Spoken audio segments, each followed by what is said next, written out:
Salut Yannick. Bonjour Fred. Ça va? Ça va, ça va. Ouais, tu m'étonnes. 2020, une belle année pour un lancement, et pas n'importe lequel. En fait, 2020, c'est l'occasion de changer un peu le format du Barracuda Tour. On est arrivé à la 7e édition et ça va changer de nom. En fait, le Barracuda Tour va rester une compétition, mais dans un événement qu'on va appeler le B-Tour. Le B-Tour, comme Beneteau Tour, comme Barracuda Tour, mais B-Tour.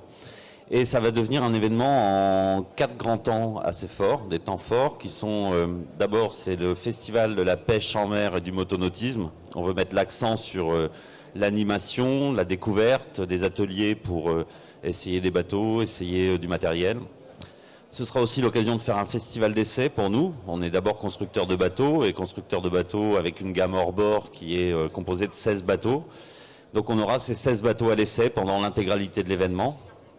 Et puis, bien sûr, on garde l'âme du Barracuda Tour, qui est la compétition de pêche qui est aujourd'hui la plus grande en Europe. Et donc, on aura une compétition, un challenge amateur au début du Barracuda Tour, du B-Tour. Et puis, derrière, la grande finale sur la fin de l'événement, réunissant tous les participants des sélectives du monde entier.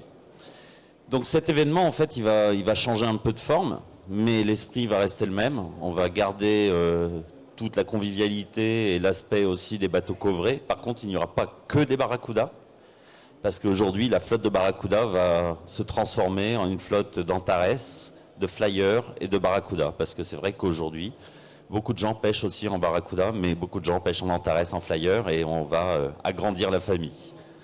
D'accord, tous équipés comme l'année dernière, enfin comme les années passées par Suzuki, en revanche. Bien sûr, on reste sur le même partenariat. On est à 20 partenaires, un peu plus de 20 partenaires aujourd'hui au Barracuda Tour, donc on garde les mêmes partenaires avec la même idée, moteur Suzuki, électronique Lawrence, l'équipement de pêche c'est Daiwa, c'est Fish, il y a Amio qui nous a rejoint aussi pour les épuisettes et les Sinox pour les porte-cannes.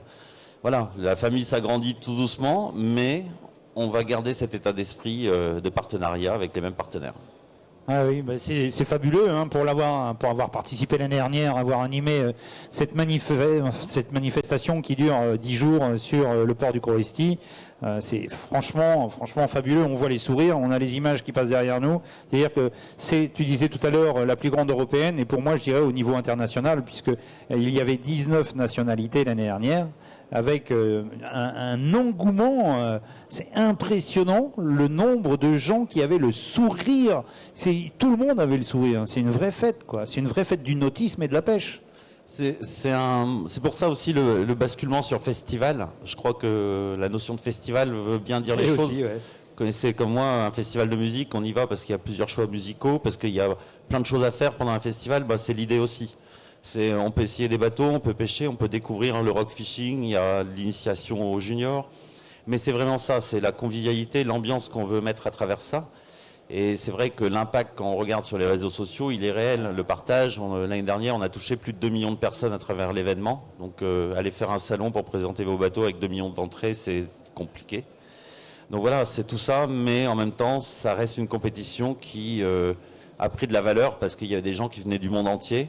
15 nationalités, 19 nationalités, on continue de grimper tous les ans en nationalité et ça a un impact fort, ouais. Même aux États-Unis, même en Australie, on ressent l'impact du Barracuda Tour. Et ça reste là le cœur de la pêche de loisir. Et il y a une chose que j'ai particulièrement relevée lors de ce Barracuda Tour, c'est-à-dire que des locaux présents sur des bateaux pêchés et disaient bon, c'est pas spécialement le bon moment pour aller pêcher, etc. et tout. Et on a eu des étrangers, des Irlandais qui sont revenus avec un sourire jusque-là et le quota de poissons, même si c'était pas la bonne marée ou quoi que ce soit, eux ont montré que, ne connaissant pas, on a une cartographie, les sondeurs Laurence étaient là, etc. Ils se sont débrouillés comme ça, ils sont revenus avec un quota, comme quoi nos idées préconçues de la pêche, chez nous, eux nous ont montré que on arrive à faire un peu de poisson un peu partout. C'était vraiment ça qui était intéressant l'année dernière, parce que je ne sais pas si tu te rappelles, sur la première manche et deuxième manche du Barracuda Tour de la grande finale, le premier équipage qui est en tête, c'est un Norvégien. Oui, ouais. Et la deuxième manche, c'est un Lituanien. Exactement. Et des gens qui n'avaient jamais pêché dans la zone, qui ne connaissaient pas du tout pour certains la pêche au bar, mais qui avaient une autre approche que la nôtre. Comme quoi aussi, ça permet quelque part de découvrir que on est trop fixé des fois sur des habitudes, et qu'eux, ils ont été pêcher sur les endroits où on pensait pas aller, et puis ils ont fait leur quota les deux. Et il y a 15 jours, je vous vois en photo d'ailleurs, il y a 15 jours, j'ai rencontré un champion, on va dire, pas interplanétaire, mais un grand champion qui rêverait de faire le Barracuda Tour, un gars qui rêverait de le faire, voilà, qui a dit mais c'est super quoi, pour l'ambiance, j'aurais envie d'y participer un jour.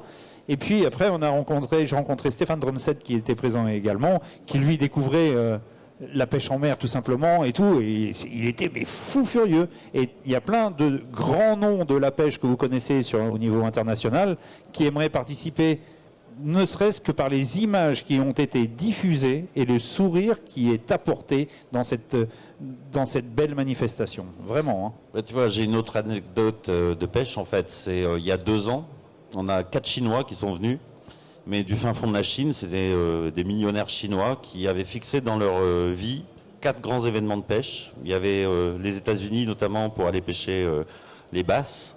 Il y avait la pêche au thon, ils voulaient absolument prendre un thon, et le Barracuda Tour faisait partie de cet événement-là. Et ils sont venus, ils ont traversé la Chine, ils sont arrivés, ils parlaient pas un mot de français, pas un mot d'anglais.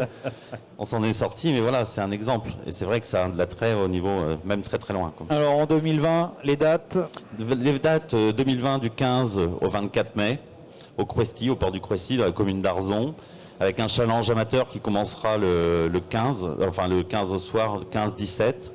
Et puis ensuite la grande finale qui attaquera le 18 au soir, 19 jusqu'au 23. Et les essais qui auront lieu, essais de bateau du 15 au 24 mai pendant tout l'événement. Alors je vous conseille de suivre cet événement et même de venir y participer. Avec plaisir. Merci Yannick, merci. Merci Fred. Et puis si tu as d'autres infos, j'aurai une grande surprise demain, mais je pourrais l'annoncer qu'au lancement du B-Tour qui aura lieu demain soir à 18h sur le stand Beneteau. Je ne peux pas l'annoncer avant, mais ce sera une grande surprise qui va faire du bruit dans le nautisme et dans la pêche. Excellent, merci à toi Yannick. Super, équipe Beneteau, là les Beneteau sont dans la place. Et le B-Tour, rappelez-vous de B-Tour 2020, une grande nouveauté avec plein de belles choses. Nouveau direct dans quelques instants ici, à tout de suite.